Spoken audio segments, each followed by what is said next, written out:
আবার কেউ বলছে কাক ডাকলে মানুষ মারা যায়।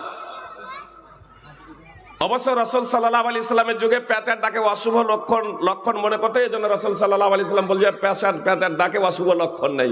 কিন্তু কাক ডাকলে মানুষ মারা যায় বা কাক ডাকলে আপনার আত্মীয় স্বজন আসবে, কুটুম্ব আসবে, এ ধরনের কথা সেই যুগের জাহিলিয়াতের যুগেও ছিল না। মুহাম্মদ সাল্লাল্লাহু আলাইহি সাল্লামের যুগে যখন নবী রাসূল নবুয়ত এবং রিসালাতি লাভ করেছিলেন, নবী এবং রাসূল হয়েছিলেন, সেই সময় এটা কিন্তু ছিল না।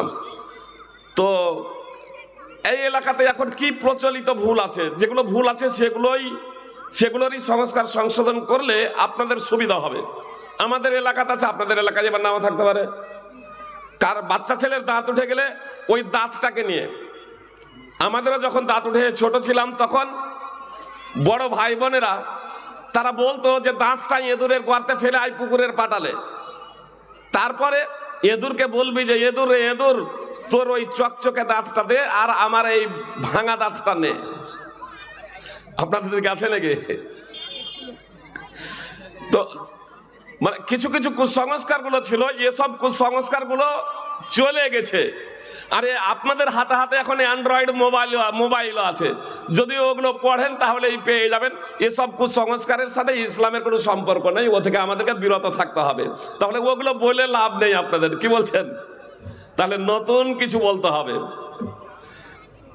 বইয়ে যেগুলো সঞ্চিত আছে, যেগুলো সব জানছি এলাকাতে সব, আমি বলে বাবা অনেক বক্তব্য রেখেছেন অতীতে যে এসবগুলোর সাথে ইসলামের কোনো সম্পর্ক নেই, কোনোটা কুসংস্কার, কোনোটা শিরক, কোনোটা নাজায়েজ ইত্যাদি ইত্যাদি। যে তাহলে ভুল প্রথা, প্রচলিত ভুল প্রথা আমাদের সমাজে আছে, অথচ আমরা জানি না। অন্তত এই বিষয়গুলোকে কিছু বলি, কি বলছেন?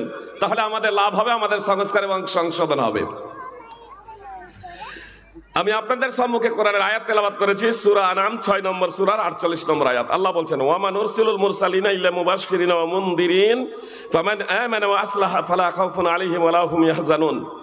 আর আমি রাসূলদেরকে কেবল সুসংবাদদাতা ও সতর্ককারী হিসেবে প্রেরণ করি, অতএব যারা ঈমান এনেছে ও শুধরে নিয়েছে তাদের উপর কোনো ভয় নাই এবং তারা চিন্তিত হবে না।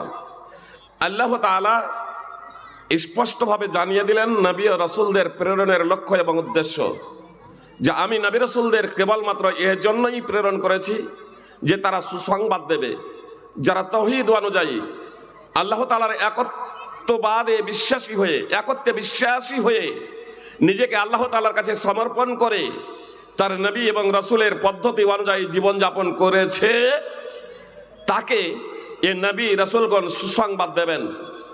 আর যারা নবীদের কথাকে অমান্য করে আল্লাহ তাআলার একত্বে তাওহীদে শিরক করেছে, নবী রাসূলদের পদ্ধতি অনুযায়ী জীবনযাপন করেনি, তাদেরকে সতর্ক করে দেবে ভয়াবহ জাহান্নাম থেকে। আল্লাহ বলছেন, ফামান আমানা ওয়া আসলাহা, আমি নবী রাসূল প্রেরণ করেছি, নবী রাসূলগণ এসেছেন, নবী রাসূলদের এ দাওয়াত পেয়ে যারা নিজেদের সংস্কার এবং সংশোধন করে নেবে, নবীদের দাওয়াত পেয়ে যারা ঈমান নিয়ে আসবে, ঈমান আনয়ন করবে, বিশ্বাস স্থাপন করবে এবং সংস্কার সংশোধন করে নেবে, আল্লাহ বলছেন তাদের ভয় নাই এবং তারা চিন্তিত হবে না, তারা দুঃখিত হবে না। সূরা আনাম 6 নম্বর সূরার 48 নম্বর আয়াত। আসুন আমরা আমাদের সমাজে প্রচলিত ভুল প্রথা নিয়ে একটু আলোচনা করি। প্রথমে আকীদা সম্পর্ক বিষয় নিয়ে একটু আলোচনা করি।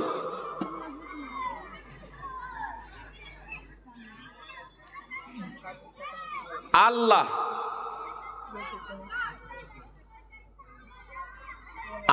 আছেন, তাই না? না আল্লাহ নেই? আল্লাহ আছেন। আল ঈমান বিল্লাহ, তাই ঈমান বিল্লাহ, আল্লাহ আছেন, শুধু এই কথাটুকু যথেষ্ট? আপনার নাস্তিক এটা খুব পুরাতন নয়, নাস্তিক্যবাদ এই দর্শনটা খুব পুরাতন নয়। অতীতে যত মানুষ, অতীতে যত জিন, অতীতে যত সৃষ্টি ছিল, সকলেই আস্তিক। আল্লাহ তাআলা আছেন এটা তারা বিশ্বাস করত। আমাদের ভুল ধারণা, প্রচলিত ভুল, আমাদের সমাজে এটা ভুল ধারণা যে আল্লাহ আছেন মানে আমি মুসলমান, তাই না? কি বলছেন? আল্লাহ আছেন মানে আমরা মুসলমান। আমরা বলছি আল্লাহ আছেন, এই কারণে আমরা মুসলমান। এটাই তো আমাদের কথা। লা ইলাহা ইল্লাল্লাহ এর অর্থ কি? কে বলবেন? যে আল্লাহ ছাড়া সত্য কোনো মাবুদ নাই। বাকি এদিকে লা ইলাহা ইল্লাল্লাহ, আল্লাহ ছাড়া কোনো মাবুদ নাই। আল্লাহ ছাড়া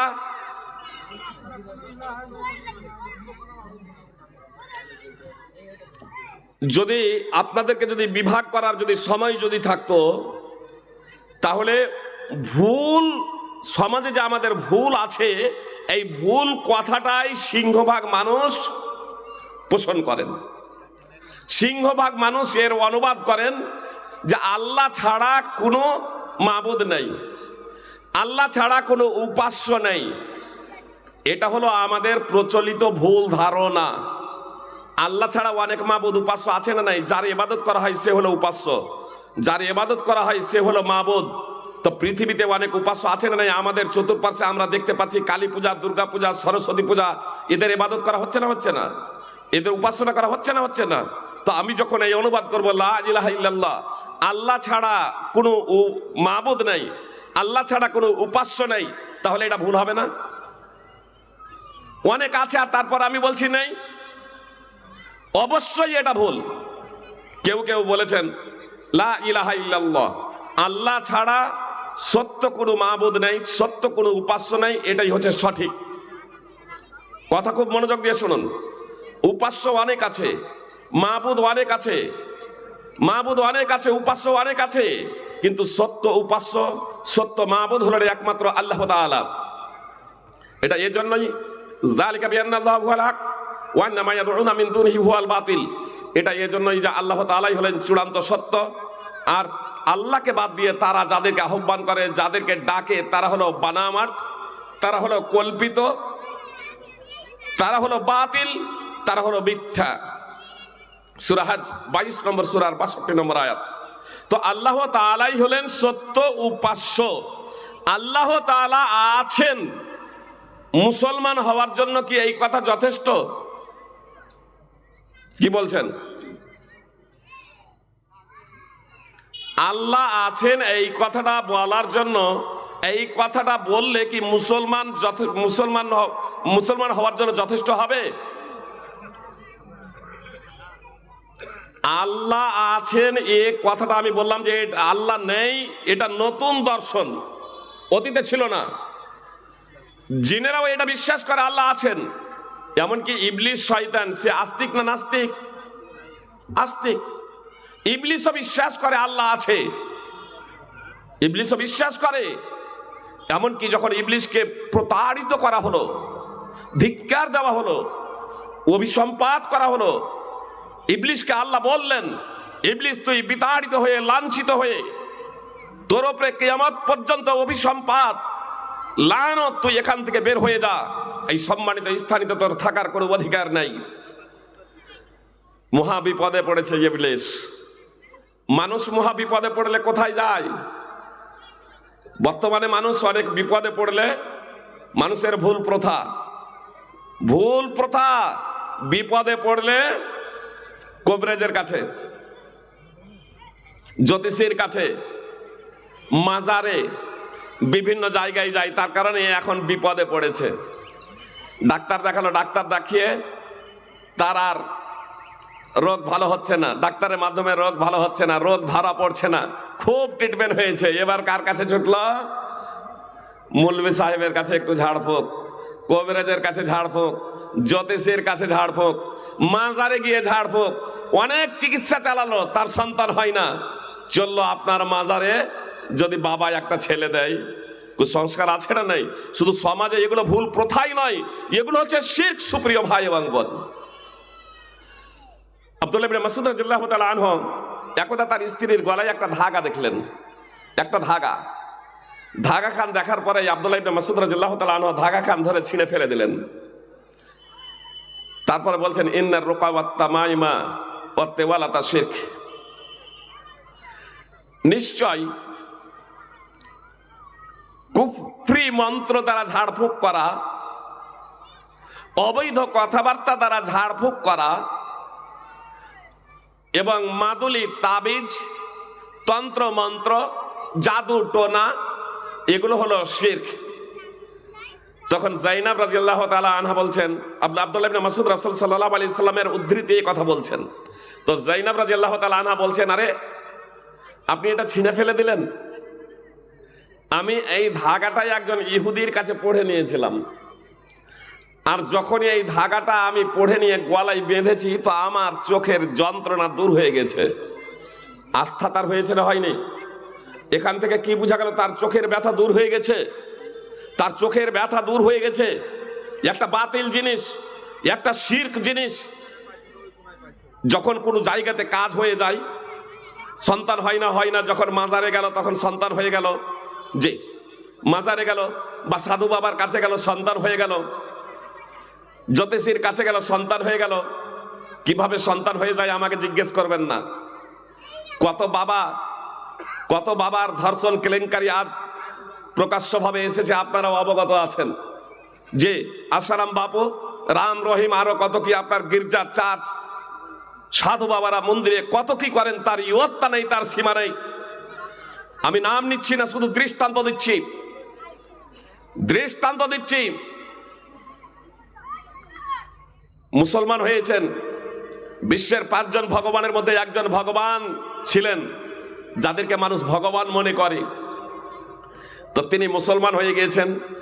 তিনি তার নিজের ইতিহাসটা বলছিলেন যে একজন মহিলা এলো, দিয়ে বলছে আমার সন্তান হয় না, অনেক ডাক্তার দেখিয়েছি, তার ডাক্তারি রিপোর্ট দেখলাম স্বামীর সমস্যা। আমি বললাম তোমাকে 1 রাত আমার কাছে থাকতে হবে, তারপরে আবার 3 মাস অন্তর দেখা করতে হবে। তবে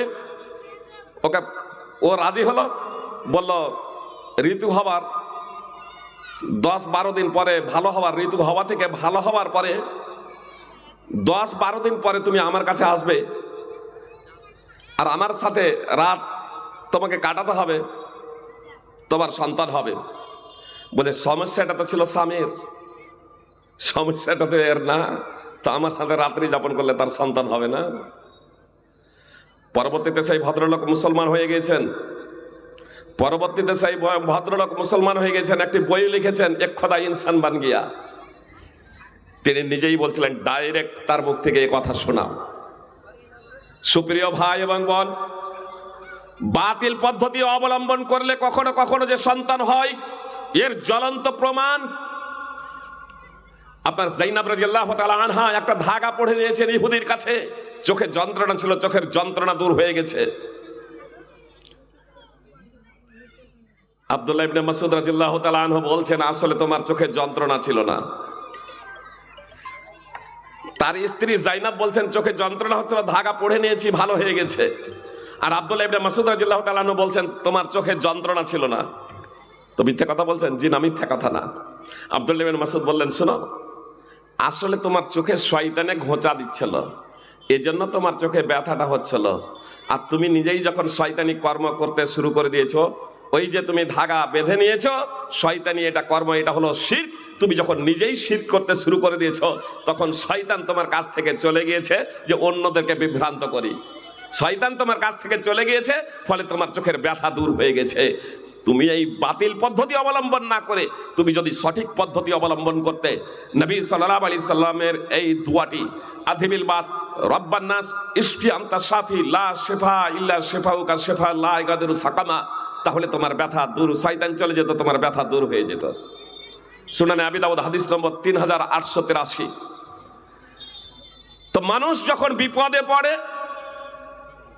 নিজের ঈমানকে বিক্রি করে দেয়। শয়তান যখন বিপদে পড়েছে, আল্লাহ তাকে বিতাড়িত করছেন, লাঞ্ছিত করছেন, অভিসম্পাত করছেন, নেমে যা, লাঞ্ছিত হয়ে। সেই অবস্থা তো ইবলিস কিন্তু আল্লাহর কাছেই প্রার্থনা করে, আল্লাহর কাছেই প্রার্থনা করে। বলে ইবলিস, রব্বি ফাআনজিরনি ইলা ইয়াউমি ইউবআসুন, হে আমার পালনকর্তা, তুমি আমাকে পুনরুত্থান দিবস পর্যন্ত সুযোগ দাও। সূরা হিজর 15 নম্বর সূরার 36 নম্বর আয়াত। তো ইবলিশও বিপদে পড়লে আল্লাহর কাছে প্রার্থনা করে, আর এ মুসলমান বর্তমানের কালেমায়ে শাহাদাত পাঠকারী যারা নিজেদেরকে আমরা মুসলমান বলছি, বিপদে পড়লে এরা মাজারে যায়, জ্যোতিষীর কাছে যায়, কবরে যায়, কবরেজের কাছে যায়, বলবেন যে ভাই মুলবি সাহেব হলো তো তাবিজ দেয়, যে মুলবি সাহেব তাবিজ দেয়।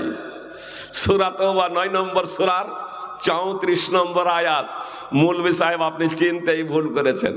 আল্লাহ কোরআনে স্পষ্ট বলে দিয়েছেন, ধর্মীয় পণ্ডিতেরা মুলবি সাহেব মাওলানাদের দুটো ক্যাটাগরি আছে, একটা সৎ পথে চলে, একটা বাতিল পথে নিজের উদর পূর্ণ করার জন্য, যে কোরআন হাদিস দিয়ে ঝাড়ফুঁক করা যায়। এখন আমার কাছে একটা রুগীকে নিয়ে এলেন, কোরআন হাদিস দিয়ে যদি আমি ঝাড়ফুঁক করে দিই, আপনি জিজ্ঞাসাও করবেন না মৌলানা সাহেব কয় টাকা লাগবে। কিন্তু আমি যদি একটা তাবিজ টিন কিনে দিয়ে তার ভিতরে হাড় হাড্ডি বা কোনো কিছু বা কোরআনের আয়াত বা হাদিস লিখে যদি ভরে দিই, আপনি এবার নিজেই জিজ্ঞেস করবেন মৌলানা সাহেব টাকা কত লাগবে। বলবেন না? বলবেন না? তার কারণ একটা টিন তাবিজ দিয়েছি, আরো টাকা ইনকামের জন্য জাফরানি কালি দিয়ে লিখতে হবে। আপনারা সত্যি তো জাফরানি দামি। আপনারাই এবার জিজ্ঞেস করবেন মৌলানা সাহেব কত টাকা লাগবে। আরে মৌলানা সাহেব তখন বলছি 500 টাকা না 1000 টাকার 1500 2000 যাই বলি না কেন, তখন আপনারা দিতে বাধ্য। সাধারণভাবে ঝাড়ফুঁক করলে দেবেন না, এই জন্য একটা পদ্ধতি অবলম্বন করা হয়েছে। সুপ্রিয় ভাই এবং বোন, এটা নাজায়েজ, এটা হারাম। কোরআনকে যে মুলবি সাহেবেরা ফতোয়া দিচ্ছেন, কোরআনকে বিনা মজুতে স্পর্শ করা যায় না, যে কোরআনকে, সুপ্রিয় ভাই এবং বোন, কোরআন আমার পকেটে ভরে নিয়ে যদি টয়লেটে যাই, ইয়ে হুজুরেরা আমার পিঠের চামড়া রাখবে না, কবে এ বেয়াদব মাওলানা রে, কোরআনকে পকেটে ভরে নিয়ে গিয়ে ও টয়লেটে গেছে। আমি যদি কোরআনকে পকেটে ভরে নিয়ে গিয়ে টয়লেটে যাই, তখন আপনার সমস্যা। আর আপনি যে কোরআনকে তাবিজ বানিয়ে বানিয়ে আপনার টয়লেটে শুধু না, পায়খানা প্রসাব থেকে নিয়ে স্বামী স্ত্রীর মেলামেশা সমস্ত কিছু করছে, তাতে নিয়ে সেখানে কোনো আপত্তি নেই। আসলে এগুলো হচ্ছে সমাজ আমাদের ভুল প্রথা। ওই সমস্ত আলেমদের থেকে আমাদেরকে সতর্ক থাকতে হবে যারা তাবিজের ব্যবসা করে। তাবিজ পড়বেন না, এটা কুসংস্কার, এটা শিরক, এটা অবৈধ, এটা হারাম। সুপ্রিয় ভাই এবং তা থেকে আমাদের বিরত থাকতে হবে। আমি বলছিলাম শয়তানও বিপদে পড়লে আল্লাহকে ডাকে। এমনকি মক্কার মুশরিকরা, আরাবিয়ানরাও যদি বিপদে পড়তো কাকে ডাকতো? আল্লাহকে ডাকতো। আল্লাহ বলছেন ওয়াইদা মাসসাকুমুজ যুররু ওয়াইদা মাসসাকুমুজ যুররু ফিল বাহরি যাল্লা মান তাদউনা ইল্লা ইয়্যাহ ফালাম্মা নাজ্জাকুম ইলাল বাররি আ'রাযতুম। আল্লাহ বলছেন যখন তোমাদেরকে বিপদ স্পর্শ করে সমুদ্রে, যখন তোমাদেরকে বিপদ স্পর্শ করে সমুদ্রে, তখন তোমাদের মন থেকে আউট হয়ে যায় তোমাদের দেবী দেবতা প্রতিমা, যাদেরকে তোমরা উদ্ধারকর্তা, যাদেরকে তোমরা সুপারিশকারী, যাদেরকে তোমরা পরিত্রাণদাতা মনে করতে, যখন সমুদ্রে মহা বিপদে পড়ো, তখন আল্লাহ ছাড়া আর তোমাদের হৃদয়ে কেউ থাকে না, তখন কেবল আল্লাহকেই তোমরা ডাকো। আর আল্লাহ যখন আবার স্থলভাগে তোমাদেরকে ফিরিয়ে দেয়, প্রত্যাবর্তন করে, মুক্তি দেয়, তখন তোমরা আবার বিমুখ হয়ে যাও। সূরা বনী ইসরাইল 17 নম্বর সূরার 67 নম্বর আয়াত। তো মুশরিকরাও মহাবিপদে পড়লে আল্লাহকেই ডাকতো। আর ইকরিমা বিন আবি জাহালের ইসলাম কবুলের তো প্রেক্ষাপট ছিল এটাই। মক্কা বিজয়ে মুহাম্মদ সাল্লাল্লাহু আলাইহি সাল্লাম মক্কাবাসীদের ক্ষমা করে দিলেন 2 জন নারী এবং 4 জন পুরুষ ছাড়া। সেই 4 জন পুরুষের মধ্যে একজন ইকরিমা বিন আবি জাহালও ছিল। মুহাম্মদ সাল্লাল্লাহু আলাইহি সাল্লামকে যারা মক্কা ত্যাগ করতে বাধ্য হয়েছিল, মক্কা ছাড়তে বাধ্য করেছিল, অনেক সাহাবা সাহাবিয়াদের যারা নির্মমভাবে শহীদ করে দিয়েছিল, মুহাম্মদ সাল্লাল্লাহু আলাইহি সাল্লাম ক্ষমা করে দিয়েছিলেন। এই ইকরিমাকে ক্ষমা করেননি। ইকরিমা মক্কা ছেড়ে পালিয়ে যাচ্ছে শাম দেশের দিকে, তার কারণ আল্লাহ রাসূল আমাকে ক্ষমা করেন নাই, আমার প্রতিশোধ নেবেন। মক্কা ছেড়ে শাম দেশের দিকে পালিয়ে যাচ্ছে। যখন সমুদ্রের নৌকায় আরোহণ করেছে, নৌকা বিশাল ঝড়ের কবলে পড়েছে। নৌকা বিশাল ঝড়ের কবলে পড়েছে। নৌকার যারা মাঝি ছিল তারা বলছে, আখলিসু, এই মহাবিপদে একাগ্র চিত্তে বিশুদ্ধ অন্তঃকরণে একমাত্র আল্লাহকে ডাকো। তার কারণ এই মহাবিপদে তোমাদের দেবী দেবতা প্রতিমা লাত উজ্জা মানাত এরা কেউ কোনো উপকারে আসবে না। কে বলছে? নাবিকেরা, নৌকার মাঝিরা বলছে এই মহাবিপদে একমাত্র তোমরা আল্লাহকেই ডাকো, তিনি উদ্ধার করতে পারেন মহাবিপদে। এই মহাবিপদ থেকে তিনি ছাড়া কেউ উদ্ধার করতে পারেন না। ইকরামার এই হৃদয় কেঁপে যাচ্ছে। 21 বছর ধরে যে কথার কারণে আমি মুহাম্মদ সাল্লাল্লাহু আলাইহি সাল্লামের বিরুদ্ধাচরণ করে আজকে সামদেশ পালিয়ে যাচ্ছি, সেই মুহাম্মদ সাল্লাল্লাহু আলাইহি সাল্লামই তো বলেছেন লা ইলাহা ইল্লাল্লাহ, ইয়া ইউহান্নাস কুল লা ইলাহা ইল্লাল্লাহ, হে মানব জাতি তোমরা বলো লা ইলাহা ইল্লাল্লাহ। মুহাম্মদ সাল্লাল্লাহু আলাইহি সাল্লাম তো এই কথাটা বলে এসেছেন, আর তার বিরুদ্ধাচরণ করতে গিয়েই এতটা সময় খরচ করে দিয়েছি। তাই যদি হয় এই মহাবিপদে, সমুদ্রে যখন মহাবিপদে পড়েছে, এই অবস্থায় এক আল্লাহ ছাড়া কেউ পরিত্রাণ দিতে না পারে, তবে আমার দৃঢ় বিশ্বাস স্থলভাগেও তিনি উদ্ধার করবেন, যিনি এই মহাবিপদে সমুদ্রে উদ্ধার করবেন। আল্লাহ, তোমার সাথে আমি অঙ্গীকার করছি, এই যাত্রায় যদি বেঁচে যাই তাহলে আর সিরিয়া যাব না, সামদেশ যাব না, আমি ফিরে যাব মুহাম্মদ সাল্লাল্লাহু আলাইহি সাল্লামের নিকটে। আর মুহাম্মদ সাল্লাল্লাহু আলাইহি সাল্লামের হাতে হাত রেখে কালেমায়ে শাহাদাত পাঠ করে মুসলমান হয়ে যাব। সেই যাত্রায় ইকরামা বেঁচে যাচ্ছে, সন্দেশ নয়। মুহাম্মদ সাল্লাল্লাহু আলাইহি সাল্লামের নিকটে এসে কালেমায়ে শাহাদাত পাঠ করে তিনি মুসলমান হয়ে যাচ্ছেন। সুনান নাসাই হাদিস নম্বর 4067। বর্তমানে মুসলমান শুধু বিপদে পড়লে আরো আমাদের আল্লাহকে ছেড়ে দিই, তখন শিরক করতে শুরু করে দিই। মানে রাসূল সাল্লাল্লাহু আলাইহি সাল্লামের যুগে যে মুশরিক ছিল তাদের থেকে আমাদের আকীদাটা অত্যন্ত দুর্বল বা অত্যন্ত জঘন্য।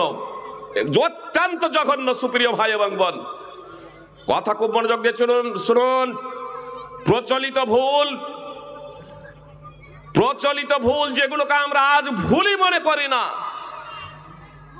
আল্লাহর প্রতি আল্লাহ আছেন, আল্লাহকে আমি মানি, লা ইলাহা ইল্লাল্লাহ মুখে বললাম।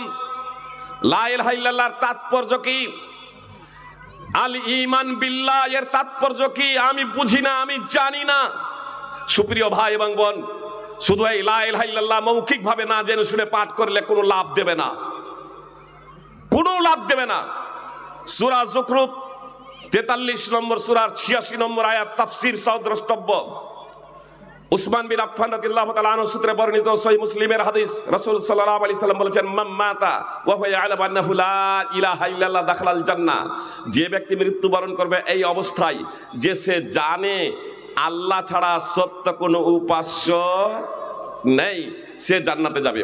সহিহ মুসলিম হাদিস নম্বর 26। সুপ্রিয় ভাই এবং বোন, শুধু লা ইলাহা ইল্লাল্লাহ বলা নয়, আপনাকে জানতে হবে লা ইলাহা ইল্লাল্লাহটা কি, লা ইলাহা ইল্লাল্লাহর তাৎপর্য কি, লা ইলাহা ইল্লাল্লাহর দাবি কি, লা ইলাহা ইল্লাল্লাহর শর্তাবলী কি। শুধু যদি মৌখিকভাবে জবানি লা ইলাহা ইল্লাল্লাহ বলা যদি যথেষ্ট হতো, তাহলে এই আরবের ওই মুশরিকরা তারা কালেমা পড়ে তারা মুসলমান হয়ে যেত। মুহাম্মদ সাল্লাল্লাহু আলাইহি সাল্লাম তো একটাই বাক্য বলেছিলেন, তখনও বলেননি 5 ওয়াক্তের নামাজ ফরজ, তখনও বলেন নাই সুদ হারাম, তখনও বলেন নাই জেনা ব্যভিচার হারাম, তখনও বলেন নাই নেশাজাত দ্রব্য সেবন করা হারাম। শুধু একটি বাক্যের কথা বলেছেন, ইয়া ইউহান্নাস কুলু লা ইলাহা ইল্লাল্লাহু তুফলিহু, হে মানব জাতি তোমরা বলো লা ইলাহা ইল্লাল্লাহ। এই একটা বাক্য বলার জন্য রাসূল সাল্লাল্লাহু আলাইহি সাল্লাম বারবার অনুরোধ করেছিলেন, বারবার বলেছিলেন। তারপরেও ওই মক্কার অধিকাংশ মুশরিক তারা বেঁকে বসেছিল, তারা বুঝেছিল যে মুহাম্মদ সাল্লাল্লাহু আলাইহি সাল্লাম এই একটি বাক্য দ্বারা কি বলতে চেয়েছেন। আল ঈমান বিল্লাহ শুধু লা ইলাহা ইল্লাল্লাহ শুধু মুখে বলা নয়। তাওহীদের কয় প্রকার? যে কি? তাওহীদুল উলুহিয়া, যাকে তাওহীদুল ইবাদা বলে, তাওহীদুর রুবুবিয়্যা, তাওহীদুল আসমা ওয়াস সিফাত, অর্থাৎ আল্লাহ তাআলার নাম এবং গুণাবলীতে আল্লাহ তাআলাকে এক এবং অদ্বিতীয় বলে গণ্য করা। তাওহীদুর রুবুবিয়্যা এটা আল্লাহর কর্ম, সৃষ্টি করা, জীবন দেওয়া, মরণ দেওয়া, আশ্রয় দেওয়া, সার্বভৌম ক্ষমতার অধিকারী একমাত্র আল্লাহ, সেই বিষয়ে কাউকে অংশীদার সাব্যস্ত করা যাবে না। এটা মুশরিকরাও মানত। পবিত্র কোরআনে প্রচুর এই প্রসঙ্গে আয়াত আছে। সূরাতুল মুমিনুন 23 নম্বর সূরা 84 থেকে 89 নম্বর আয়াত, সূরা আনকাবুত 29 নম্বর সূরা 61 থেকে 63 নম্বর আয়াত, সূরা লোকমান 31 নম্বর সূরার 25 নম্বর আয়াত, সূরা জুমার 39 নম্বর সূরার 38 নম্বর আয়াত। যে কারণে মক্কার মুশরিকরা এই লা ইলাহা ইল্লাল্লাহ পাঠ করেনি, সেই কারণটা কি ছিল জানেন? আল্লাহ তাআলাকে তো তারাও সার্বভৌম ক্ষমতার অধিকারী বলে বিশ্বাস করে, কিন্তু বর্তমানে মুসলমানরা কি বলে? এখন বাংলাদেশের রেডিও সেন্টার এখন শুনেন না আপনারা, তার কারণে হাতে হাতে অ্যান্ড্রয়েড আছে, মোবাইল আছে, আপনার অনেকের বাড়িতে টিভি আছে, এজন্য আর রেডিও নয়। বাংলাদেশের রেডিও, আমার নিজের রেডিও ছিল না, কখনো কখনো কোনো দোকানের পাশে দিয়ে যদি হাঁটতাম তাহলে রেডিও বাজতো। আর বাংলাদেশের রেডিও সেন্টার, আপনার ঢাকা সেন্টার থেকে যখন খবর সম্প্রচারিত, সার্বভৌম ক্ষমতার অধিকারী কে? জনগণ। যে সার্বভৌম অধিকার ক্ষমতার অধিকারী কে? বাংলাদেশ খুব প্রচার করতে রেডিওতে। সার্বভৌম ক্ষমতার অধিকারী কাকে আপনারা মনে করেন? আল্লাহ। আল্লাহ ছাড়া কেউ উপকার অপকার করতে পারে? যে এটা শুধু জবানের, আমাদের জবানের দ্বারা না, হৃদয়ের দ্বারাও। কথা খুব মনোযোগ দিয়ে শুনুন। ঈমানের 6টা রুকুন আছে। 6টা রুকুন বলতে পারবেন? কিছু পারবেন, কয়েকজন, সিংহভাগ পারবেন না, কিন্তু ঈমানের রুকুনই পারবেন না, এটা আমি নিশ্চিত। নিশ্চিত ভাইজান, দুঃখ মনে নেবেন না, আমি জিজ্ঞেস করছি। ঈমানের রুকুন 6টা বলে দিলাম, কি কি বলতে পারবেন? জানা আছে? এ ভাই তো নামাজ পড়তে পড়তে কয় বছর থেকে নামাজ পড়ছেন? কয় বছর মোটামুটি? ছোট থেকে। আপনার বয়স মোটামুটি 50, 62। তাহলে ছোট থেকেই যদি পড়েন, 12 বছর থেকেই ধরলাম, তাহলে 50 বছর হয়ে গেল। তো ঈমানের যে রুকুন 6টি, এখনো নামাজি, বেনামাজি তো দূরের কথা, তো নামাজি মানুষই যদি ঈমানের রুকুন যদি না জানেন, তাহলে বাকি লোকগুলো জানবেন? তাহলে ঈমানের রুকুন যে 6টা, এই 6টা রুকুন আমাদের কম্পালসারি জানতে হবে না? হবে না? কম্পালসারি, এটা জানতেই হবে, নইলে পরিত্রাণ পাওয়া যাবে না। কি মাদানি ভাই? এগুলো কম্পালসারি বিষয় ভাই, শিখে নেবেন। যারা নামাজ পড়ছেন অবশ্যই শিখে নেবেন। ছেলে মেয়েদের শিক্ষা দেবেন। মসজিদে যারা পড়তে যাচ্ছেন, ইমামদের গুরু দায়িত্ব। কথা খুব মনোযোগ দিয়ে শুনুন, যেহেতু বিস্তারিত আলোচনা করা যাবে না। ঈমানের রুকুন 6টি। এই 6টি প্রত্যেকটি সম্পর্কে, তার ভাবার্থ সম্পর্কে অবশ্যই আমাদের জ্ঞাত হতে হবে। আর জ্ঞাত না হওয়ার জন্য আজকে আমাদের সমাজে এত কুসংস্কার। আজকে যে 95% বেনামাজি, এর অন্যতম কারণই হলো যে আমরা সঠিক বিষয় সম্পর্কে অবগত নই। রিজকের মালিক কে? মক্কার মুশরিকরাও বলতো রিজকের মালিক আল্লাহ। আর বর্তমানে বলে অনেক কালেমাই শাহাদাত পাঠকারী কি বলে? ওয়ালি আউলিয়া যারা আছে, নবী রাসূল আছে, তাদের উপকার এবং অপকার করার ক্ষমতা আছে।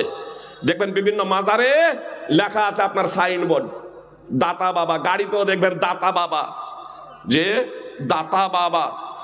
এটা এমন শিরক যে এই শিরক করার পরে কেউ যদি তওবা না করে, তওবা করে কালেমাই শাহাদাত পাঠ না করে, জি 60-70 বছর ধরে ইবাদত করছে, আর 60-70 বছর ধরে ইবাদত করার পরে কেউ যদি মনে করে নবী রাসূলগণ উপকার এবং অপকার করতে পারেন, বারজাখে জীবনে কবর থেকে উপকার অপকার করতে পারেন, ওয়ালি আউলিয়া যারা আছেন তারা উপকার এবং অপকার করতে পারেন, এই ধারণা কেউ যদি পোষণ করে, জ্যোতিষীরা উপকার অপকার করতে পারে, এই ধারণা কেউ যদি করে, তাহলে সে মুসলমান থাকতে পারে না। তার ঈমান বিনষ্ট হয়ে যাবে।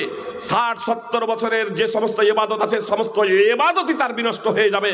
সূরা আনফাল, সূরা আনআম 6 নম্বর সূরার 88 নম্বর আয়াত, এবং সূরা জুমার 39 নম্বর সূরার 65 নম্বর আয়াত। কোনো আমল অবশিষ্ট থাকবে না। এগুলো বড় ধরনের শিরক, সুপ্রিয় ভাই এবং বোন। তো এই রিজকের মালিককে মক্কার মুশরিকরা দেখুন ইবনে আব্বাস রাদিয়াল্লাহু তাআলা আনহু বলছেন, যখন কাবার যখন তওয়াফ করতো তখন তারা বলতো লাব্বাইকা লা শারীকা লাক, হে আল্লাহ তোমার দরবারে আমরা উপস্থিত। যারা হাজি হজ বা উমরা করেছেন তারা পাঠ করতেন, আর নিজে যদি না জানতেন তাহলে শুনেছেন যে অনেকেই পাঠ করছে জোরে জোরে ইহরাম বাঁধার পর থেকে নিয়ে, লাব্বাইকা আল্লাহুম্মা লাব্বাইক লাব্বাইকা লা শারীকা লাক লাব্বাইক ইন্নাল হামদা ওয়ান নি'মাতা লাকা ওয়াল মুলক লা শারীকা লাক। তো মক্কার মুশরিক যারা তারাও পাঠ করছে কাবার, জি, তখন মুশরিকদের জন্য কাবার তওয়াফ, তাদের জন্য হজ নিষিদ্ধ তখন করা হয়নি, তখন নিষিদ্ধ করা হয়নি, এখন আর তাদের জন্য বৈধ নয়, নিষিদ্ধ করে দেওয়া হয়েছে। তো ইবনে আব্বাস রাদিয়াল্লাহু তাআলা আনহু বলছেন, মুশরিকরা কাবার তওয়াফ করছে, কাবাকে প্রদক্ষিণ করছে আর বলছে লাব্বাইকা লা শারীকা লাক, হে আল্লাহ তোমার দরবারে আমরা উপস্থিত, তোমার কোনো শরীক নেই। মুহাম্মদ সাল্লাল্লাহু আলাইহি সাল্লাম মুশরিকদের মুখ থেকে এই বাক্যটা শোনার পরে নিকটেই ছিলেন। মুহাম্মদ সাল্লাল্লাহু আলাইহি সাল্লাম তিনি এই বাক্যটা শোনার পরে বলেছিলেন, ওয়াইলাকুম কাদ, তোমরা এখানেই থেমে যাও, আগে বেরো না। কিন্তু তারা সেখানে থামলো না, তারা আগে বাড়লো। তারা বললো ইল্লা শারীকান হুয়া লাকা তামলিকু হুয়া মা মালাক, আল্লাহ একটা শরীক। আগে কি বললো?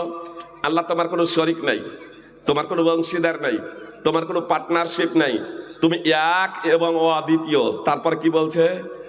কিন্তু একটা শরীক। তারপরে কি বলছে দেখুন, আল্লাহ যাকে তোমার শরীক বলছি তারও কিন্তু মালিক তুমি, তারও মালিক তুমি, হুয়া তামলিকুহু, তারও মালিক আল্লাহ তুমি। ওয়ামা মালাক, যাকে তোমার শরীক বলছি ওয়ামা মালাক, সে উপকারও করতে পারে না, সে অপকারও করতে পারে না। সহিহ মুসলিম হাদিস নম্বর 1185। তো মক্কার মুশরিক, আরবের মুশরিকরা একটা শরীক বানানোর পরেও, একটা শরীক ঘোষণা দেওয়ার পরেও তাকে ওরা ক্ষমতাহীন করে দিল, উপকারও করতে পারে না, অপকারও করতে পারে না, তারপরেও তারা মুসলমান হতে পারেনি। এমনকি হুদাইবিয়ার সন্ধিতে যখন মুহাম্মদ সাল্লাল্লাহু আলাইহি সাল্লাম সন্ধির কথা আলোচনা হয়ে গেল কমপ্লিট, এবার লিখিত আকারে সেই চুক্তি স্বাক্ষরিত হবে। এবার যখন মুহাম্মদ সাল্লাল্লাহু আলাইহি সাল্লাম বলছেন বিসমিল্লাহির রহমানির রহিম লিখো, তো মুশরিকরা বলছে আল্লাহকে তো জানি, রহমান রহিমকে চিনি না, রহমান রহিমকে চিনি না, এজন্য বিসমিল্লাহির রহমানির রহিম নয়, বিসমিকা আল্লাহুম্মা, হে আল্লাহ তোমার নামে আরম্ভ করিতেছি। আল্লাহ আল্লাহ তারাও বলতো, স্বয়ং মুহাম্মদ সাল্লাল্লাহু আলাইহি সাল্লামের পিতারই নাম রেখেছিল তারাই, আব্দুল মুত্তালিব, আব্দুল্লাহ।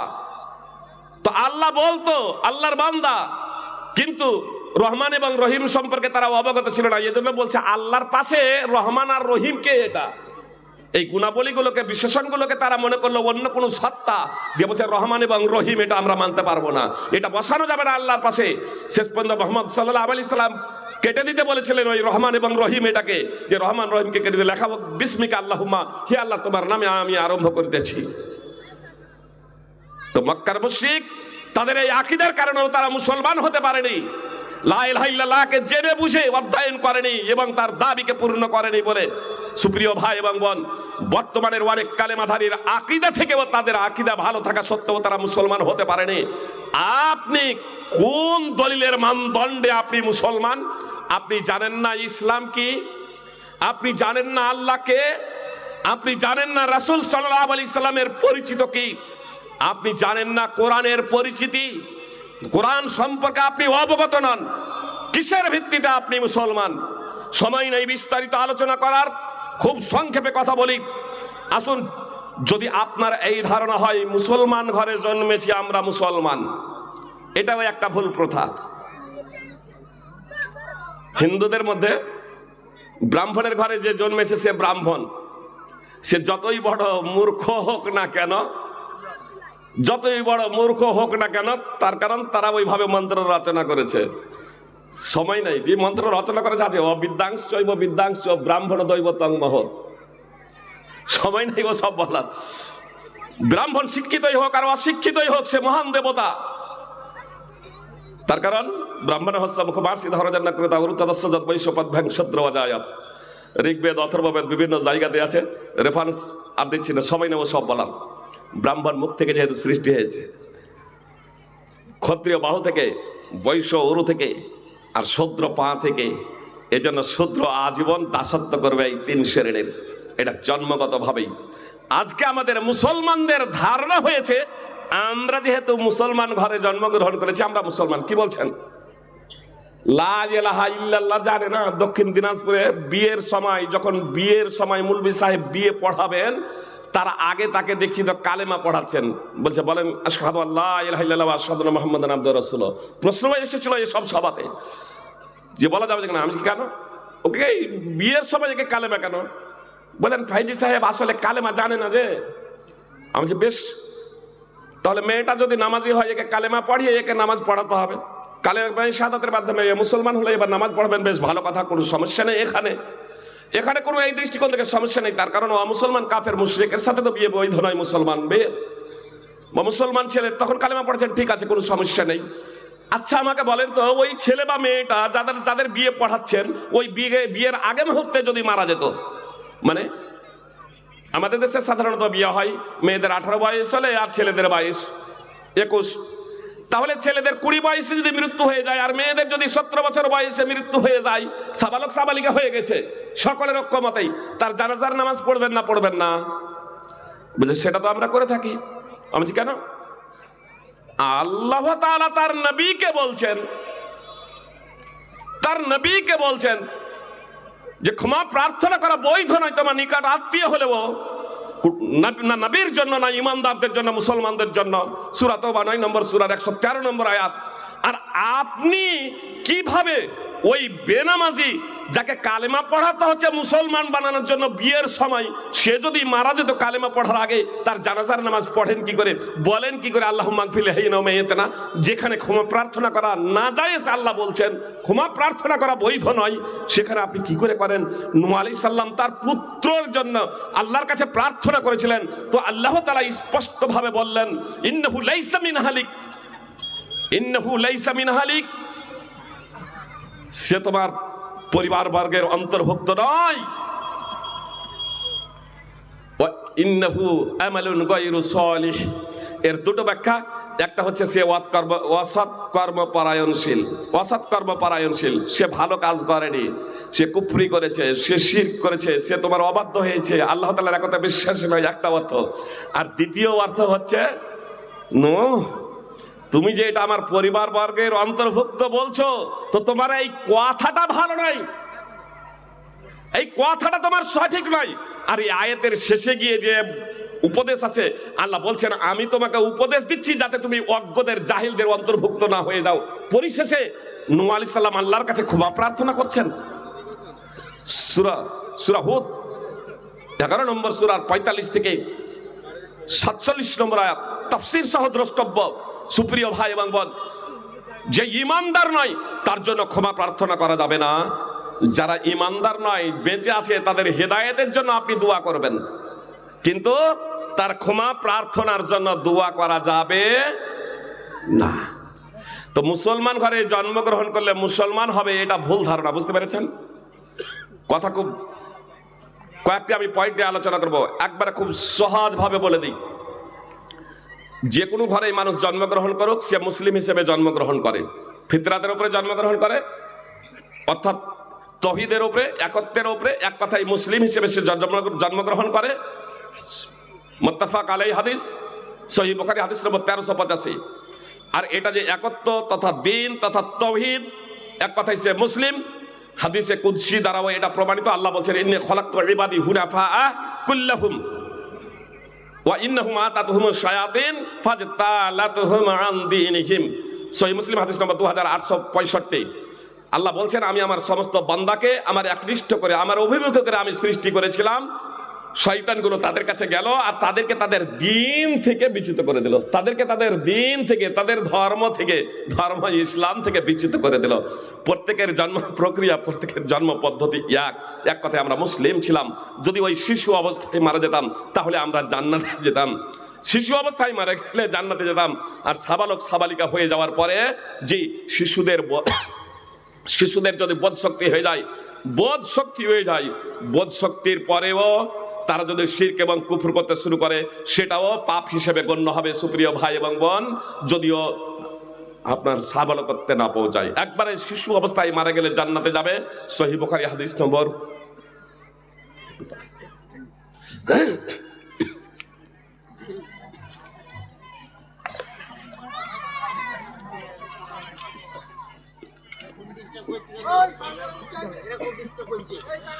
কি বলছিলাম? শিশু অবস্থায় যদি মারা যায় তাহলে জান্নাতে যাবে ইনশাআল্লাহ। যে কোনো ঘরে সে জন্মগ্রহণ করুক। সহিহ বুখারী হাদিস নম্বর 7047। এবার যখন বিবেক বুদ্ধি হয়ে গেছে, ভালো মন্দ বুঝতে শিখে নিয়েছে, তখন তাদের আপডেট করবেন। আমাদের ভুল ধারণা আছে মুসলমান ঘরে জন্মগ্রহণ করেছে, আজীবন মুসলমান, সে কালেমা জানুক আর না জানুক, সেই ইসলামকে জানুক আর না জানুক, সেই ইসলাম অনুযায়ী জীবনযাপন করুক আর না করুক। আর এজন্যই মুসলমান ঘরে যারা জন্মগ্রহণ করে, যে এ কালী পূজা করলেও, সরস্বতী পূজা করলেও এরা মুসলমান। কি বলছেন? আজকে হচ্ছে না? হচ্ছে না? কালী পূজা করলেও, অনেককে দেখছেন না, কালী পূজা করলেও, সরস্বতী পূজা করলেও এরা মুসলমান। সুপ্রিয় ভাই এবং বোন, নাউজুবিল্লাহ, এটা এর নাম ইসলাম না। মুসলমান সে থাকতে পারে না। বিস্তারিত আলোচনা করার সবাই নেই সুপ্রিয় ভাই এবং বোন, মুসলমান থাকবে না। আপনার আপডেট করতে হবে। আধার কার্ড আমাদের 5 বছর বয়সে আধার কার্ড করেছে না করেনি? অনেকেই 5-6 বছর বয়সে আধার কার্ড করা হয়ে গেছে। সেই আধার কার্ড যাদের বয়স এখন 18-19 হয়ে গেছে, আপডেট করেননি, চলবে?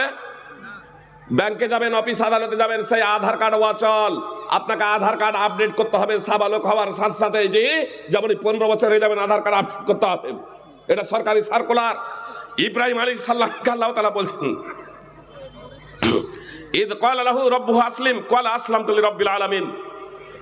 যখন ইব্রাহিমকে তার প্রতিপালক বললেন তুমি ইসলাম আনয়ন করে আত্মসমর্পণ করো, তখন ইব্রাহিম আলাইহিস সালাম বললেন আমি নিখিল বিশ্বের প্রতিপালকের কাছে আত্মসমর্পণ করলাম। সূরা বাকারা 2 নম্বর সূরার 131 নম্বর আয়াত। সুপ্রিয় ভাই এবং বোন, তা আমাদের যে সন্তান সন্ততি, এদেরকে কালেমা পড়াচ্ছে ভুল প্রথা, যে